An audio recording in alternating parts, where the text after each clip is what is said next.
तो इज़रा चैप्टर 6 जब हम पढ़ते हैं तो ये है इतिहास जिधर डेरियस राजा ने मंदिर को के बांधकाम करने के लिए और जारी रखने के लिए परवानगी दी थी।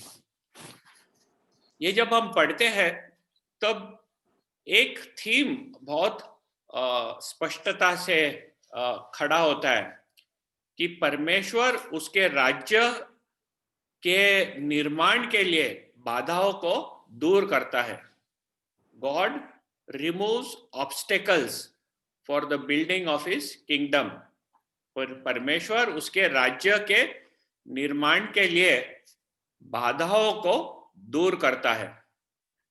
तो तीन चीजें हमें इस पैसेज में से देखने आते हैं और वो आज हम पढ़ने वाले हैं। एक तो वो सही चीजों को ध्यान में लाता है। ये बाधाओं को कैसे वो हटाता है? पहला हम देखेंगे कि वह सही चीजों को ध्यान में लाता है। दूसरा, वह दूसरों की दृष्टि में समर्थन देता है। वह दूसरों के दृष्टि में समर्थन देता है। और तीसरा, वह एक तैयार दिल देता है। वह हमें एक तैयार दिल देता है। ये जो पैसेज है उसके बारे में जब हम पढ़ते हैं कि ये जो यहूदी लोग थे वे मंदिर का बांधकाम शुरुआत किए थे। हग्गाय और जकराया जो नबी थे उनके भविष्यवाणी और के द्वारा उन्होंने मंदिर का बांधकाम शुरुआत किया था। उसके पहले हम देखे थे कि कैसे 14 साल ये मंदिर बंद था। तब जब उन्होंने शुरू की तब तातेनाय जो उधर का अधिपति है वो उनके पास आया और पूछा कि ये बांधकाम का परमिशन किसने दिया है, क्यों कर रहे हैं ये बांधकाम। और जो बांधकाम करने वाले हैं उनके नाम उसने पूछा। ये सब जानकारी लेने के बाद वो डेरियस जो राजा था उनको उन्होंने एक चिट्ठी लिखी ये सब बताने के लिए कि यहूदी लोग क्या कर रहे हैं। और डेरियस राजा की उसने राय मांगी कि क्या करना चाहिए अभी। ये सब जब हो रहा था तब यहूदी लोग काफी चिंतित हो गए थे क्योंकि उन्हें पता था कि भूतकाल में भी 14 साल ये बांधकाम का काम में एक रुकावट आ गई थी। यही विरोध लोगों ने जो विरोध किया था उसके द्वारा एक रुकावट आ गई थी और चिंता थी कि क्या वापस ये रुकावट आएंगी क्योंकि तातेनाय जो अधिपति है वो किंग डेरियस को चिट्ठी लिखी है। लेकिन ये जब हम पढ़ते हैं उसमें से समझता है कि परमेश्वर ने ये परिस्थिति को कैसे फिरा दिया। एक बदलावट उन्होंने इस परिस्थिति में लाई और परमेश्वर कैसे बाधाओं को दूर करता है, बदलावट लाता है, वो हम पढ़ेंगे। हमारे व्यक्तिगत जीवन में भी काफी चुनौतियां आते हैं। हम काफी निराश भी हो जाते हैं। जब समस्या हमारे जीवन में काफी समय तक जब चलती है तब हम बहुत निराश हो जाते हैं। ये घटना जब हम पढ़ते हैं उससे ये सीखने मिलता है कि जब हम परमेश्वर के ऊपर भरोसा रखते हैं और उसके वचन को हम मानकर जब चलते हैं तब परमेश्वर जो असंभव परिस्थिति है वो भी वो बदल डालता है असंभव परिस्थिति को वो बदल देता है ताकि उसके राज्य का कार्य आगे बढ़े। तो ये आज हम पढ़ेंगे। तो चलो पहले अभी शुरुआत करेंगे। पहला पॉइंट कि वह सही चीजों को ध्यान में लाता है। किस तरह परमेश्वर सही चीजों को सही समय में ध्यान में लाता है। तो पहला चैप्टर 6 पहले 2 वचन हम इस समय पढ़ेंगे। निधि या तनिषा वर्सेस 1 और 2 पढ़ेंगे।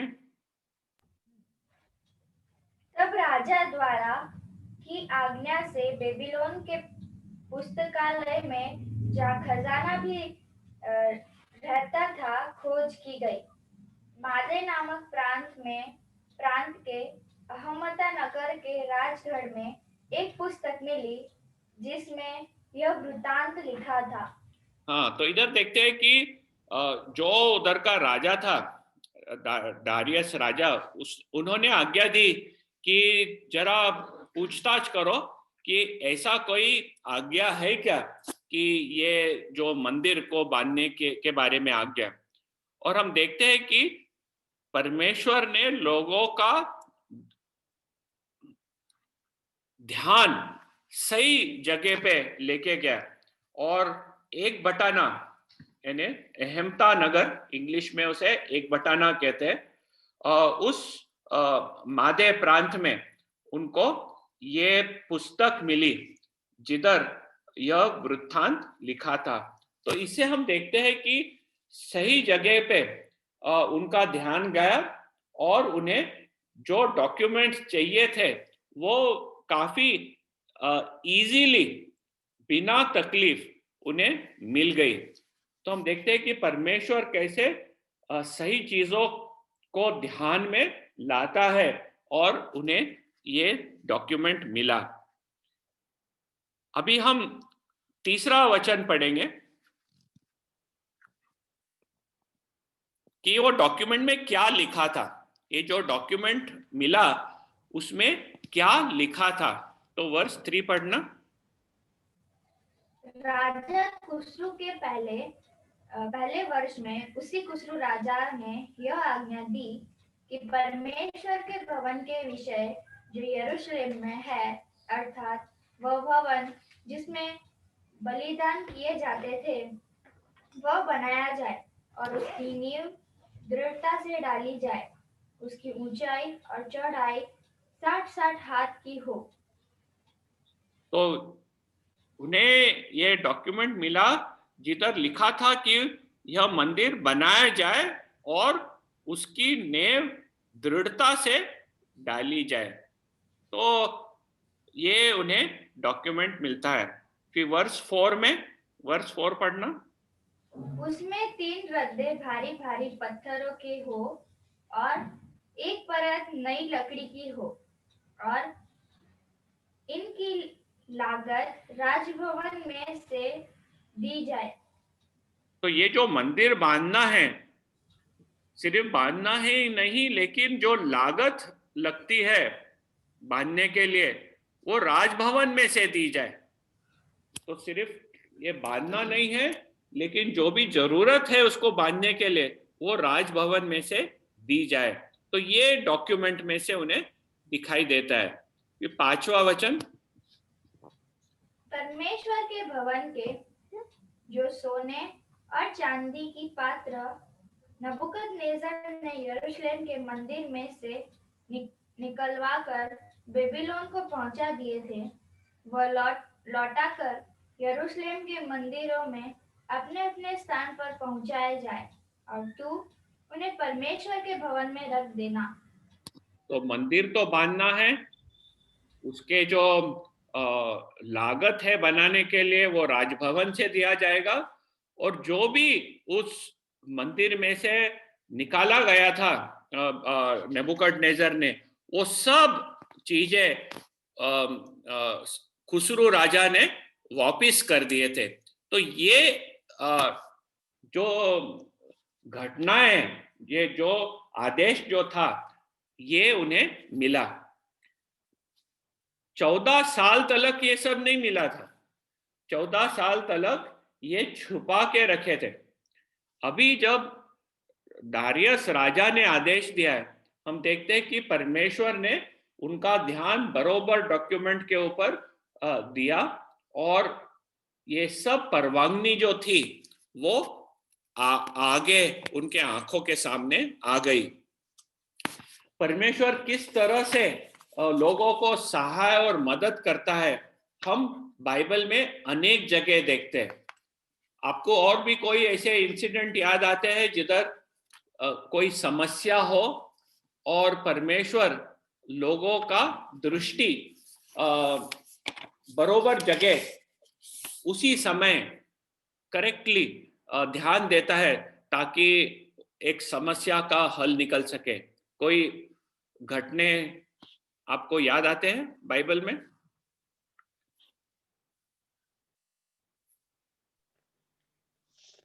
Moses and serpent. हाँ, so what happened about that? Those who looked at the serpent. नहीं, that was an आदेश। वो तो आदेश दिया उसने कि आपको सरपंट काटेगा तो आप जाके उसे देखेंगे तो आपको चंगाई मिलेगी। वो तो आदेश दिया। लेकिन ऐसी घटना जिधर परमेश्वर लोगों का ध्यान सही चीजों पे लगाता है ताकि उन्हें मदद मिले।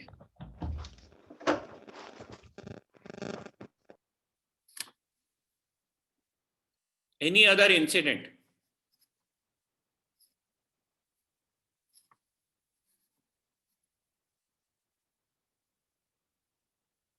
जिधर एक समस्या खड़ी है, लोगों को जरूरत है, और ये जरूरत को हल करने के लिए परमेश्वर सही चीजों के ऊपर ध्यान लोगों की केंद्रित करवा देता है।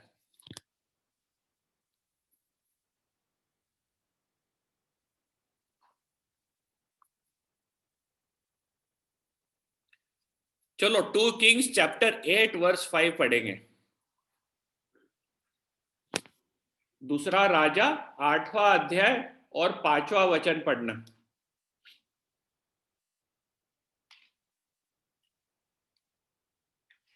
ये हमने पढ़ाई की थी पहले। कोई पढ़ेगा?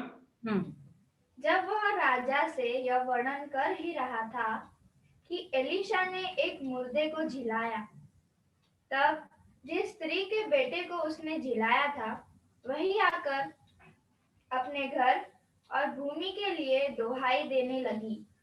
तब गेहजी ने कहा, हे मेरे प्रभु, हे राजा, यह वही स्त्री है और यही बेटा है जिसे एलीशा ने झिलाया था। याद है ये इंसिडेंट के बारे में? क्या हो रहा था इधर?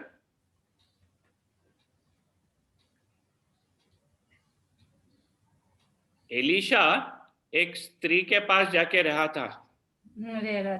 हाँ, उसका बेटा मर गया था और उसने वो बेटे को जिलाया। अभी गेहाजी, हाँ, वो बाद में एक राजा पूछ रहा है गेहाजी को कि एलीशा ने क्या क्या महान चीजें किए थे, तो वो एलीशा के बारे में राजा को बता रहा है। अभी उस समय ये स्त्री अपने बेटे को लेके दूसरे देश में निकल गई थी क्योंकि उधर एक बड़ा फैमिन आया था, और दुकाल। और जब वो आती है तब देखती है कि मेरा जमीन नहीं है, वो लिया गया है, तो वो राजा के पास जाती है कि मेरा जमीन वापस मुझे मिले। और जब वो जाती है राजा के सामने ये अपना दोहाई लेकर, उसी समय हम देखते हैं कि गेहाजी राजा को बता रहा था कि किस तरह एलीशा ने एक स्त्री के बेटे को मृत्यु में से जिलाया। और जैसे वो बता रहा है वही समय ये स्त्री और उसका बेटा राजा के सामने आते हैं। तो ये जो हम कभी ऐसा लगता है कि ये कोइंसिडेंस है। ये ये जो इंसिडेंट आपो आप हुआ है, हाँ, ऐसे हमें विचार लगता है कि कितनी लकी है वो स्त्री कि गेहाजी उसी समय में बता रहा है। ये लकी होने का संभव नहीं है, ये परमेश्वर किस तरह लोगों का ध्यान सही चीजों के ऊपर सही समय में लाता है। दूसरा भी एक ऐसा ही इतिहास हम देखेंगे, वो एस्थर चैप्टर 6 वर्स 11 पढ़ना। Esther chapter 6 verse 11।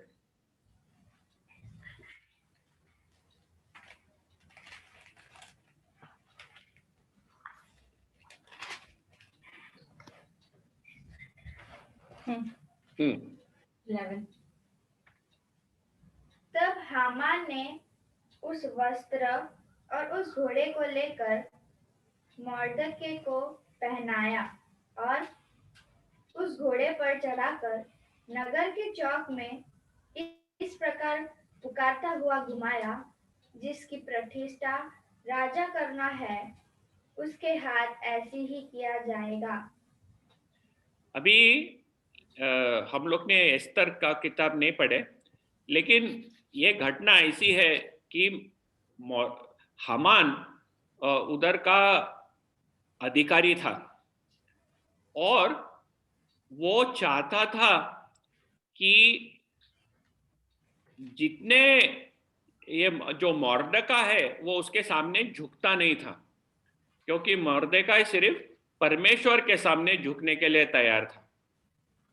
और हम देखते हैं कि उसने एक योजना बनाई थी कि मोर्दकाय को वो फांसी दे दे, और फांसी देने के लिए उसने फांसी के लिए सब आयोजन की थी। अभी वो राजा के पास जाता है ये बताने के लिए कि मोर्देकाय को फांसी देना चाहिए। उसी समय हम देखते हैं कि राजा उसके जो कर्मचारी है उनमें से वो किताब में से पढ़ रहा है कि किस तरह उसको नींद नहीं आ रही थी, और वो पढ़ रहा है कि क्या क्या हुआ है पिछले दिनों में। तब ये घटना निकलती है कि मोर्देकाई ने किस तरह राजा के जान को बचाया था, ठीक है। और ये घटना राजा के पास आती है कि मोर्देकाई ने उसके जान को कैसे बचाया था। तो वो लोगों को पूछता है कि ये मोर्देकाई के लिए कुछ अच्छा किया गया है कि नहीं, उसने मेरी जान बचाई। तो लोगों ने कहा नहीं, कुछ नहीं किया। तो राजा सोचने लगता है भाई हमें तो कुछ अच्छा करना चाहिए। उतने ही जैसे वो विचार कर रहा है, ये हामान अंदर आता है राजा को बोलने कि मोर्देकाई को फांसी चढ़ाना चाहिए। तो राजा उसे बुलाता है और कहता है कि मैं एक जन से बहुत प्रसन्न हूं और मुझे उसे मान देना है। तो ये जो मेरे मन में है जिसको मान पान देना है, तो मैं क्या करना चाहिए। तो हामान को लगता है कि राजा मेरे ही बारे में सोच रहा है कि उसको मान पान देने वाला और कौन रह सकता है, सिर्फ मैं। तो वो राजा को काफी चीजें बोलते हैं कि राजा के घोड़े के ऊपर उसे चढ़ाना चाहिए, उसको पूरे नगर में फिराना चाहिए, और किस तरह उसका मान पान करना चाहिए, क्योंकि हामान को लग रहा था कि राजा उसके बारे में सोच रहा है। तो राजा को वो कहता है कि ये सब करना चाहिए तो उसका अच्छे से मान होगा। फिर राजा उसे कहता है जो तूने बोला वही जाके हामान के लिए, मोर्दकाई के लिए जाके कर।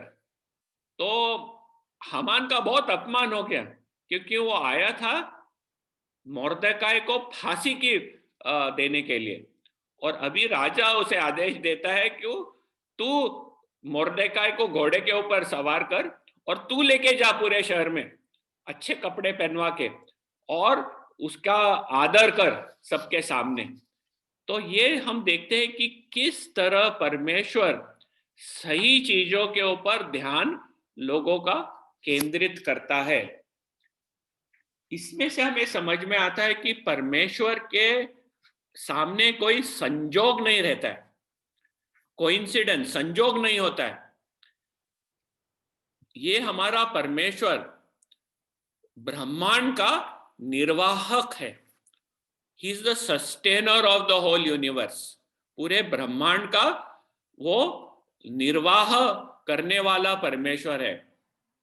जो भी होता है इस दुनिया में वो परमेश्वर के इच्छा के अनुसार होता है। मुझे प्रश्न पूछना है कि क्या हम लोग हमारे जीवन में परमेश्वर का हाथ इस तरह कृपा से कार्य कभी देखे?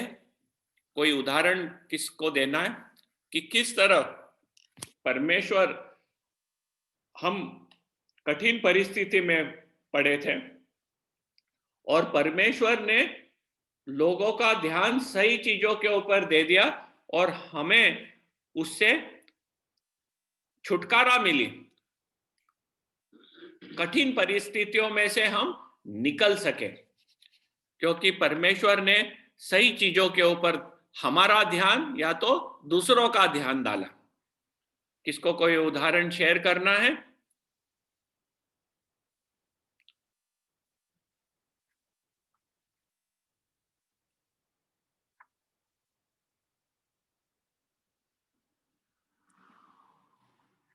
ऐसा होता है हमारे जीवन में? अनम्यूट करके आप जवाब दे सकते हो।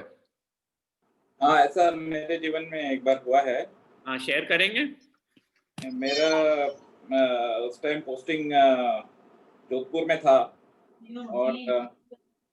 और मैंने मुझे 1 साल हो गया था वहाँ पे, लेकिन मेरा जो यूनिट का कमांड जो कर रहा था वो खत्म हो गया था, तो मेरा पोस्टिंग आने वाला था। तो मैंने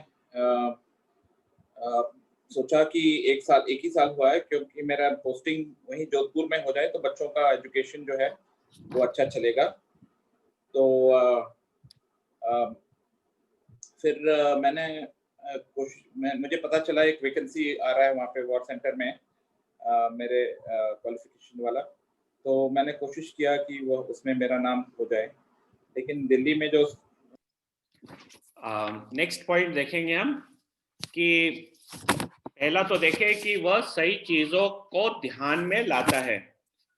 दूसरा पॉइंट है कि वह दूसरों की दृष्टि में समर्थन देता है। एक तो सही चीज वो ध्यान में लाता है और दूसरा वह दूसरों के दृष्टि में हमें समर्थन देता है। और डेरियस किंग में के आंखों में समर्थन किस तरह दिया वो हमें देखने मिलता है। तो इज़रा चैप्टर 6 का 7वां वचन पढ़ेंगे अभी। 7वां वचन पढ़ना।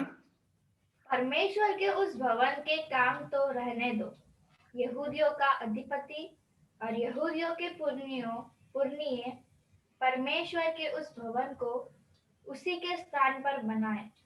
हाँ, तो अभी दारियस राजा वो आदेश देता है कि भवन के काम को रहने दो। वो बोलता है वो अधिकारी को, उनका तातेनास को, कि भाई तुम उसमें अड़थड़ा डालो मत। तुम उधर, अधिपति को कहता है कि तुम उधर बाधा मत डालो, वो काम को रहने दो। और जो यहूदी का अधिपति है और उनके जो पुरनियों हैं उनको भवन को उसी के स्थान पर बनाने दो। तो ये परवानगी हम देखते हैं कि दारियस राजा देता है। फिर 8वां वचन पढ़ना। वरन मैं आज्ञा देता हूँ कि तुम्हें यहूदियों के उन पुरनियों से ऐसा बर्ताव करना होगा कि परमेश्वर का वह भवन बनाया जाए, अर्थात राजा के धन में से महानद के पार के कर में से उन पुरुषों को फुर्ती के साथ खर्चा दिया जाए, ऐसा न हो कि उनको रुकना पड़े। हाँ, तो एक तो बोलता है कि बाधा मत डालो, और दूसरी आज्ञा देता है फिर वो उनको कुछ करने के लिए। एक तो काम में रुकावट नहीं लाना चाहिए, दूसरा अभी ये जो अधिपति था उसको वो आज्ञा देता है कि राजा के धन में से उन्हें जो भी जरूरत है वो पूरा करो, और कैसे करो, फुर्ती के साथ खर्चा दिया जाए ताकि ये काम में कोई रुकावट न आए। तो ये आदेश देता है। वर्ष 11 पढ़ना। फिर मैंने आज्ञा दी है कि जो कोई यह आज्ञा टाले उनके घर में से कड़ी निकाली जाए और उन पर वह स्वयं चढ़ाकर जकड़ा जाए और उनका घर इस अपराध के कारण घूरा बनाया जाए। तो एक तो वो बोलता है 3 आदेश है। एक तो रुकावट मत लाओ, दूसरा कि आप लोग फुर्ती से खर्चा दे दो, और तीसरा वो कहता है, देखो जब आदेश आता है ना तो लोग टहलाते हैं, वो टालते हैं। और हर एक देश में ये जो भी आदेश आता है उसको टालने के लिए लोग एक्सपर्ट हो जाते हैं कि कैसा नहीं करने का। तो ये राजा ऐसा भी आदेश देता है कि यदि किसने मेरा आदेश को टाला तो उसका बहुत घोर परिणाम होगा। क्या परिणाम होगा? घर में से कड़ी निकाली जाए, they will remove the poles, और वह स्वयं चढ़ाकर जखड़ा जाए, उसके ऊपर उसे टांगा जाएगा उसका घर का खंबा निकालेंगे और उसी के खंबे के ऊपर वो टांगा जाएगा, और उसका घर घूरा बनाया जाएगा। It will be made a dunghill, यानी जो डंग रहता है, घूरा जो बेकार जाता है, वैसे उसका घर इस अपराध के कारण बनाया जाएगा। तो हम देखते हैं कि किस तरह ये जो राजा, जिसके पास जब चिट्ठी गई, यहूदी के लोग डर गए थे कि क्या अभी रुकावट होगी क्या, यही राजा अभी आदेश दे रहा है। तो हम देखते हैं कि किस तरह परमेश्वर ये राजा की जो दृष्टि है वो समर्थन की ओर कर देता है। फिर हम अभी टाटेनाय जो गवर्नर था उसके बारे में पढ़ेंगे। वर्ष 13 पढ़ना।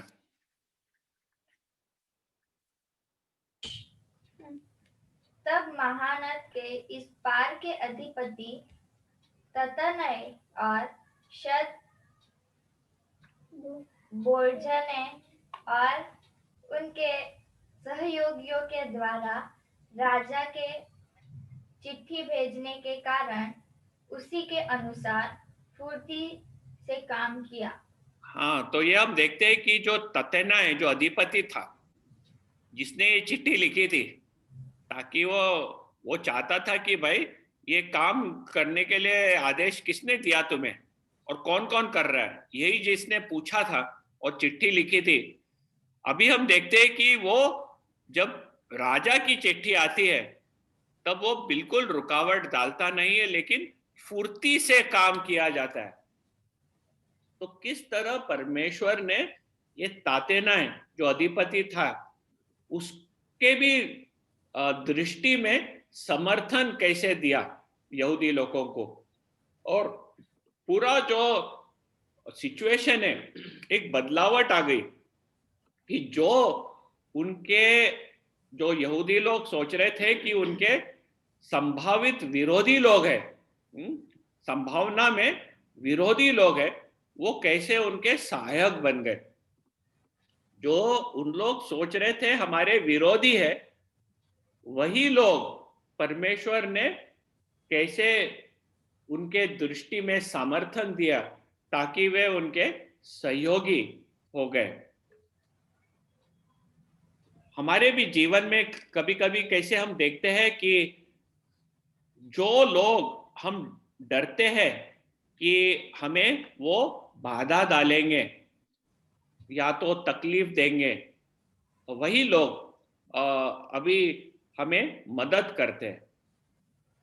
वही लोग जो हमारे विरोध है और हमें तकलीफ देने के लिए है, वही लोग हमें अभी समर्थन देते हैं। ये हमारा परमेश्वर और किस तरह वो आश्चर्य से कार्य करता है।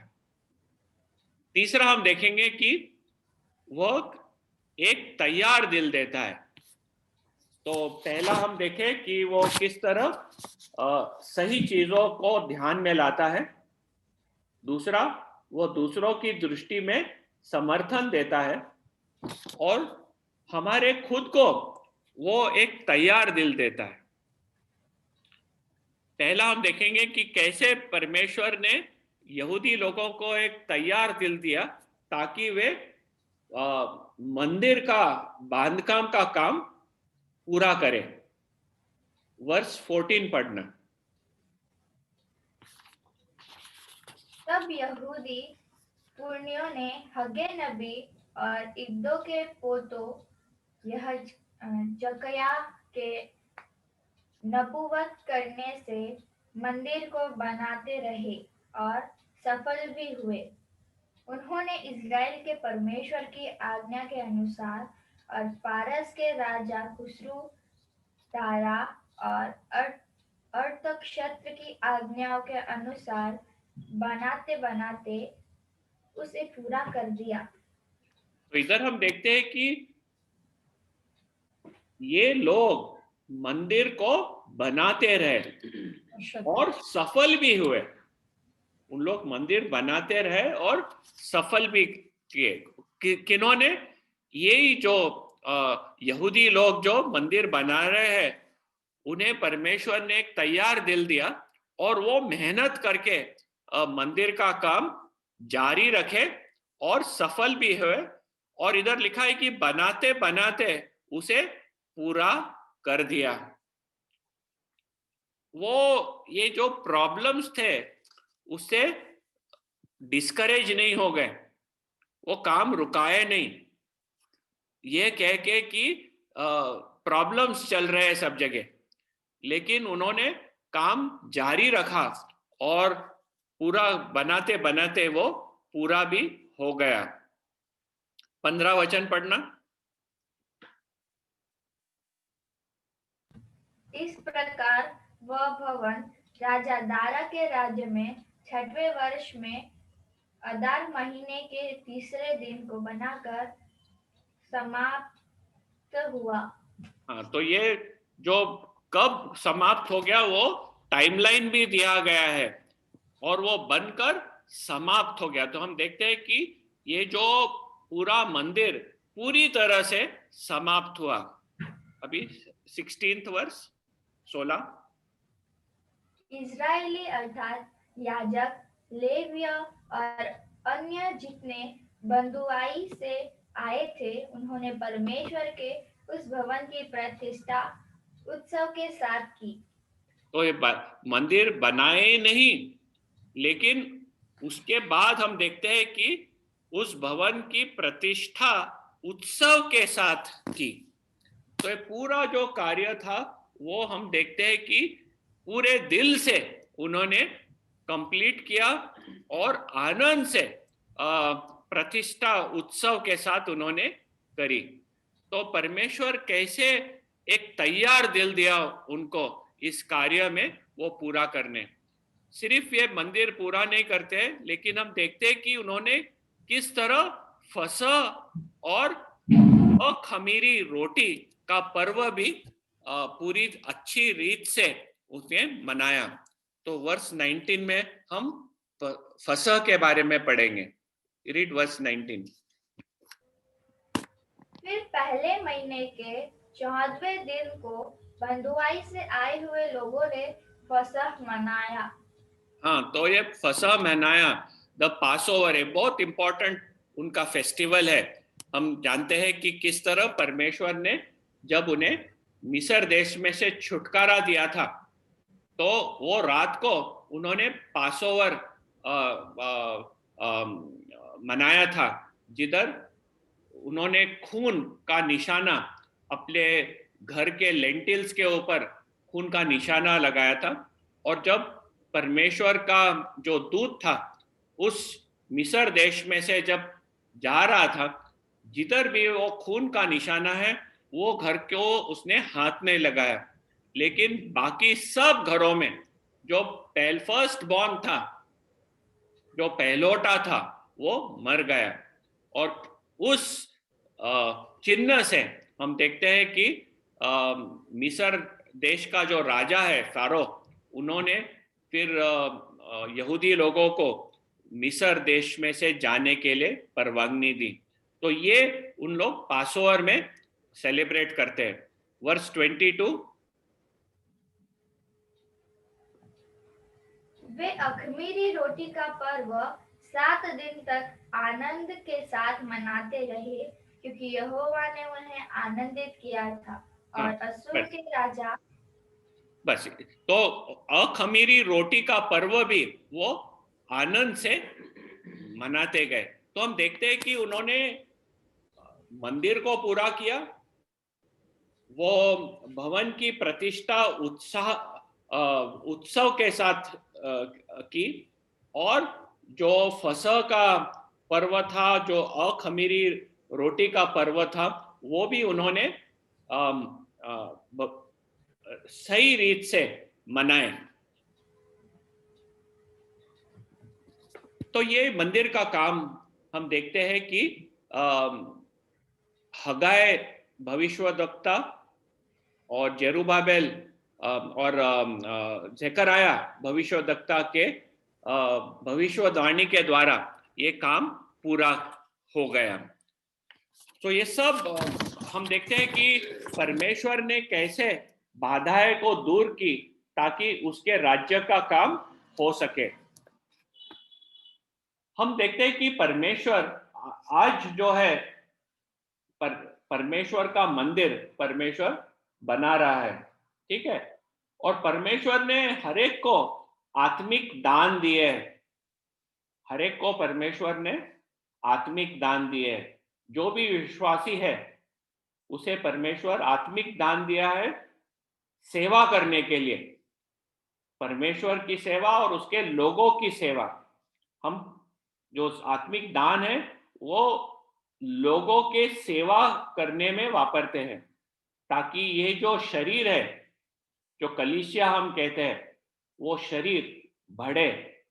और ये शरीर वही परमेश्वर का मंदिर है। जब हम मिलते हैं तब हम हमारे दान परमेश्वर के सामने लाते हैं, और we bring our thanks giving to God. जो भी हमें थैंक्स गिविंग करना है, जब हम मिलते हैं साथ में, तब हम परमेश्वर के सामने लाते हैं। जो भी एक विलिंग हार्ट है उसके उससे लाते हैं, कोई कंपल्शन नहीं है हमारे में। आज जो कलीसिया जो बोलते हैं वो एक मकान नहीं है, कलीसिया द चर्च वो एक मकान नहीं है, वो लोग है। और ये परमेश्वर के वचन में कहा गया है कि यही परमेश्वर का मंदिर है, जिधर परमेश्वर रहता है।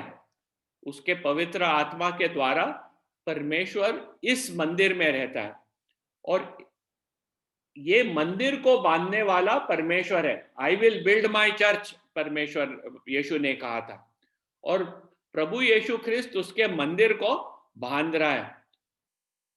हम उसके मंदिर के भाग है। हम एक दूसरे की जब सेवा करते हैं तब ये मंदिर बढ़ते जाता है।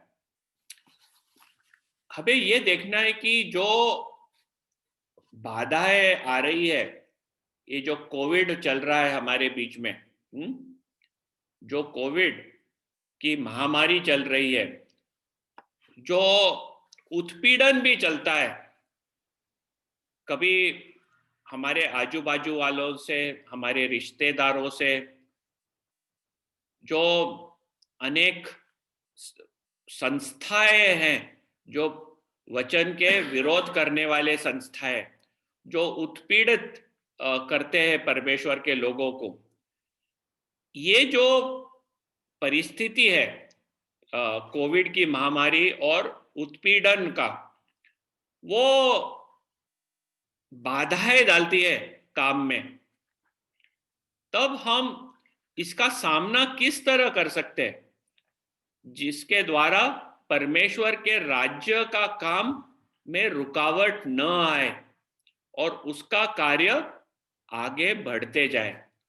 हमारे कैंप में हमने इसी के ऊपर ध्यान दिया था कि जो सुसमाचार है, वो सुसमाचार हम इस लॉकडाउन के कॉन्टेक्स्ट में, इस क्वारंटाइन के कॉन्टेक्स्ट में किस तरह से जी सकते हैं।